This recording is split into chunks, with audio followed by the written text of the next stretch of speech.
I've been so used to being a voice for others, always encouraging others to fight for their dreams and to empower themselves. But these past few days have been hard to take that advice for myself.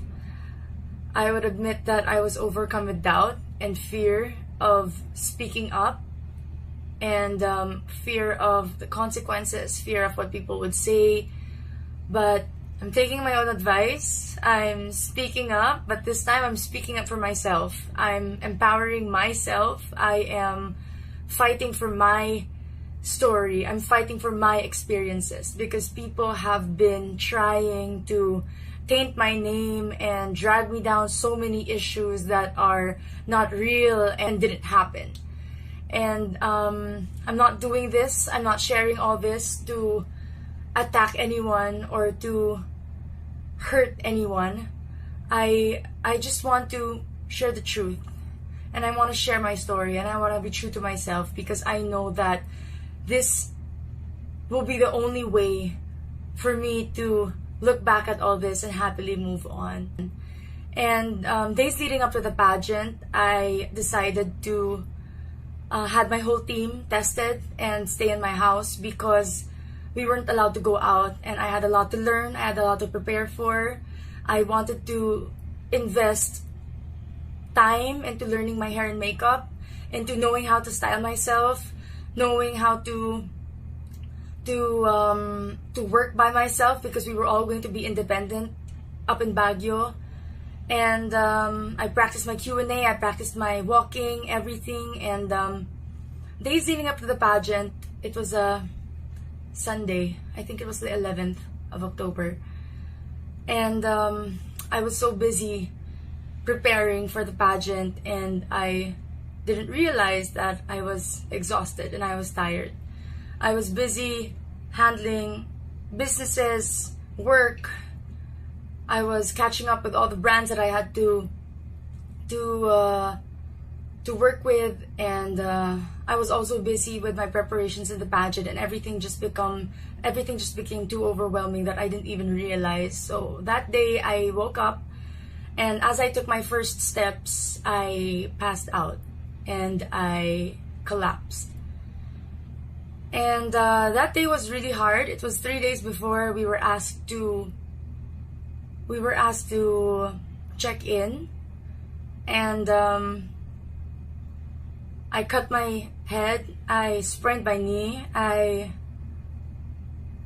broke my toe, and it was all very challenging, because as a beauty queen you have to walk in high heels, you have to look your best, your face has to be presentable at all times. And it was depressing for me. It was devastating for me. I spent the whole day in bed. I didn't know what to do. I decided to do my rehab at home and to do whatever I could at home. I sought professional help, and so come our check-in day, I was able to walk, and I was able to act like nothing happened. More than the pain and more than the struggle all throughout these past few weeks, it was more of the schedule that we had to really keep up with, that gave me so much pressure, and that gave me so much that was difficult for me to keep up with. I was prepared to do things on my own, but I wasn't prepared for schedules being so delayed. Days we weren't able to eat because of our schedules, because of the hectic schedules that we had to really keep up with. There were days that we were kept in our rooms not knowing why, and we were just there in our rooms, and those little things all built up at the end. All the anxiety, all the pressure, the exhaustion, it was a lot to handle. We continued on to our activities, and we had the best night of my journey as a candidate, and I had my best memory getting to bond with all the girls, getting to spend time with them, because we weren't able to due to pandemic protocols, and we were able to bond that night. I got a chance to get to know all the girls, and I was so thankful. And at that night, I was on the end of receiving cryptic messages from people about, again, the results. And I didn't mind them. I chose to have fun. I chose to spend time with the girls. I chose to spend time with my sisters. And I chose to spend time for myself and just have fun. And early in the morning of the 25th, at around 3 a.m., I heard things that I wasn't supposed to hear. And it hurt.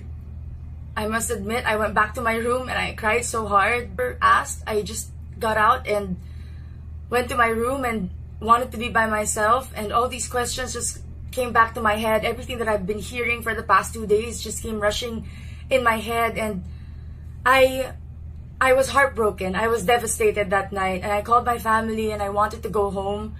My car was waiting outside and I could have gone home, but they told me to think about it, that whatever I decide, they're supporting me 100%. And they told me to pray. And after that, I took their advice and I slept on it. I woke up the next day and I wasn't feeling too well. But one candidate told me, because I wanted to go home so bad, and one candidate told me and asked me, "What's your purpose?" And that made me realize why I was there. It made me realize that I was there because I had a purpose, and that was to glorify God. I had a purpose, and that was to empower myself so that I can empower other people. And I held true to that until the very end. I put on my makeup, I stood up, I got dressed, I smiled, I looked pretty, and went down deliberately when it was already long gown. And top 16 was already walking for their long gown. And I knew that not so long we would crown the winner and everything would be over and I would be able to go home. And so I went down, and for one last time I told myself to smile for the show, for the cameras. And I did that. I went down, I sat down, I smiled, I greeted everyone, and news of the winner already leaked online because of I think the streaming, it was more advanced than ours. But when I got down, I saw that our feed was so delayed, and it was only part of the announcement of the top 16. And so many people came to me and was hugging me, and a lot of tears were happening around, and so many questions of why, how, what, just overwhelming me too much. And after knowing what I knew the past 2 days, everything just came crashing down on me. And I couldn't handle. I admit I wasn't strong enough to handle that at that moment. And I knew I was going to break down. I knew I was going to cry, and I didn't want to do that in front of the cameras. They tried so hard to get a breakdown off of me in the past, and it never worked. And I told them that I will not give them the satisfaction. And I went to the production and I told them that it was too hard for me, that I can't stay here. And I told them that I really want to leave. Can we please fast forward the feed? Because they already announced online who the winner was. And they said they can't because we have to finish the feed and we're filming. And I said, I can't do this. And I said, can we please just finish? And they told me they had to take the picture. And I said, can we just do it now? And they said they couldn't. And I said, I'm sorry that I had to leave. And I left. And at that moment, I just realized that for 9 months, I kept putting this journey first. I kept putting this organization first. And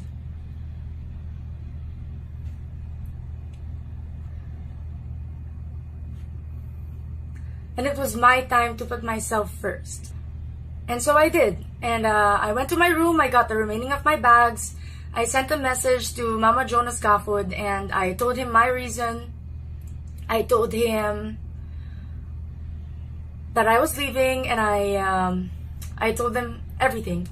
And so he said okay, and he said he was worried about what social media and what everybody would think, and I told him to not worry and I would handle everything. I sent a message to our winner and I congratulated her, and I told her the reason why I'm leaving, and she replied thank you. And after that, I thought everything was okay. I did my job. I did what I knew was right, and I packed up my bags and I left. On my way home, I was exhausted and I passed out in the car, and I was just asleep the whole ride. And upon reaching Manila, my family was there and they were telling me everything that was happening online and everything that, all the stories and all the issues that people were making up, and I just couldn't believe it. I couldn't believe that people are capable of such things, that we're in this beauty pageant, joining because of our dreams, because we want to empower people, but it's so toxic. The industry, the fans, the bashers, the criticism, everything is just so toxic, and I just couldn't believe it. I was not hurt, I was not angry, but I was sad. I was sad because so many girls just like me dream of this platform, dream of this position, because we know it is meant for something good, but so much people who aren't even connected to the organization are just trying to tear everybody down. And it just saddens me that in the midst of this pandemic, in the midst of a celebration such as a beauty pageant, the first ever Miss Universe Philippines, there are people who have it in their hearts to criticize and to spread rumors and to spread so much lies, and I just couldn't take it. I blocked out social media. I checked out of social media. I decided to take time for myself and to rest and to recover from a very exhausting 2 weeks and trying to get ready to go back into volleyball training and into work and to managing stuff. And I just slept. I slept so well. And what saddens me the most is that when people were making issues about me leaving and not being part of that photo, the organization knew why. They knew my reasons. They knew I left, but they never said anything. They kept quiet. And now so many stories are circulating, so many issues are circulating, and I told myself that I have to speak up. I have to defend myself. I have to fight for myself because I knew nobody would. And I'm saying this, I'm sharing this because I hope that in the future it would be a different experience for future girls and future queens and future candidates who dream of becoming the next representative of our country. But I also want to take this time to remind everybody that we should stop bashing. We should stop spreading lies and negativity. And it doesn't mean that even though we are free to speak our hearts and our minds and share our passions about a certain topic, that it is okay to bring and take people down just because we feel bad. I never answered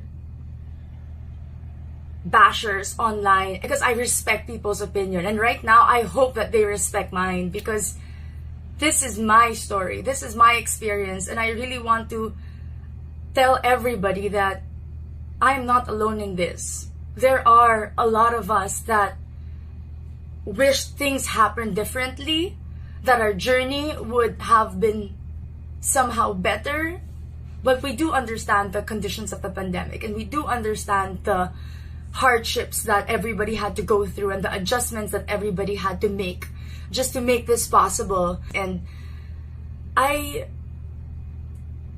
just hope that people allowed me to accept my fate and my destiny in my own terms. And I just hope that there were things that I shouldn't have heard. I hope that I never heard them, because accepting failure is one thing, but for it to be mixed up with so much doubt and so much uncertainty towards myself as a human being, as a woman, that was something that I needed time to process and I needed time to accept.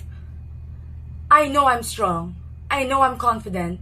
I know I am empowered. But at that moment, I doubted everything. I doubted who I was. And I wasn't used to that. It was a very foreign feeling for me. And so I panicked and I did what I had to do. And I do not regret any decision that I ever made in this pageant. I do not regret joining. I do not regret being part of it. I do not regret leaving.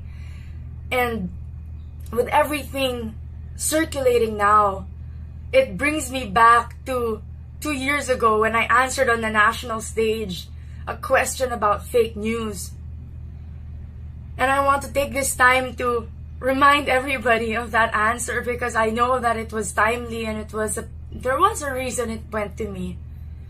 And I said back then that fake news is very rampant nowadays, but in order to fight it, we must first know what we are reporting and know that what we are reading, and at the same time be responsible, be accountable of what we say online. I hope that media always filters and uses their resources to deliver true and authentic news. And I want to remind everyone that when I said the word media, I did not just pertain to radio, to TV, to news. I was talking about me. I was talking about you. I was talking about everyone. Because everybody with a social media platform is a part of media. Because you share your personal opinions online and your stories online and your experiences online, and it becomes news. So we are all accountable for what is happening right now in the pageant industry, and we are all accountable and we are all responsible of all the lies and all the issues that have been circulating now, that have been affecting not only me but a lot more people. And I just want to take a stand on this, because the reason why we join beauty pageants is to be empowered and to stand up for people. And if we keep silencing women to speak up about certain things that are hurting them and are bothering them, then why are we here? What is this all for? If we keep telling people to keep quiet and to just accept their fate and to be humble, there is a difference between being humble and being silent. There is a difference between having dignity and knowing what you deserve as a person. Knowing that you have the confidence to fight for something. There is a big difference. You have to be brave. You have to have courage and to speak up in the midst of all this. I had to muster up every ounce of courage in my soul to be able to film this and to be able to come out with this, because it is not only affecting me, it is not only affecting the current batch, it will affect the future of pageantry. And I just want to say that as a queen, as a real queen, it's not just crowns that we should be fixing. We should be fixing society, because we can. We should be fixing systems because we can. We should be fixing social issues because we can. We should be fixing the future because we can. And that's why we are here. And that's why I am choosing to take a stand. And that's why I am choosing to use my voice, is because I know I can. And I was meant for something more. And I know that I was meant for this. This may be my purpose, not to wear a crown of jewels, but maybe to wear a crown of thorns. And in both, I praise God. In both, I'd be happy. In both, I will use and empower others through this. People have been asking me how I've been dealing with social media and everything that's happening around me. And I know that some of you who are listening to this, you also have experienced criticism and bullying and so many negative things online, and hopefully this can help you. Ever since I started having a life in the public eye, I've always played, I've always performed, I've always lived for one thing, for one person, and that is God. And I learned to never seek approval. I learned to never seek the praises or the validation of people. And that is the reason why I also don't die by their criticism. I live my life for my purpose. I live my life for one reason. And even as a social media influencer having a life online, I do not let it dictate who I am. I do not let it validate who I am. And that is why it saddens me that every single thing now needs a validation, a receipt on social media. If people don't see it, it's not true. If people don't like it, it doesn't mean anything. If people don't comment on it, it's not validated. And it has to stop. It has to stop, not only for ourselves but for the people around us. We can't connect, we can't associate our worth as human beings, as a women, with who we are online. And it's sad that all of this is happening. I hope that I could accept, enjoy, and go through this journey as smoothly as possible, but I guess that wasn't the case for me, because I'm here now and I have to speak up about this, and I have to get this out of my chest, because I know that this is the only time that I can really be able to move on.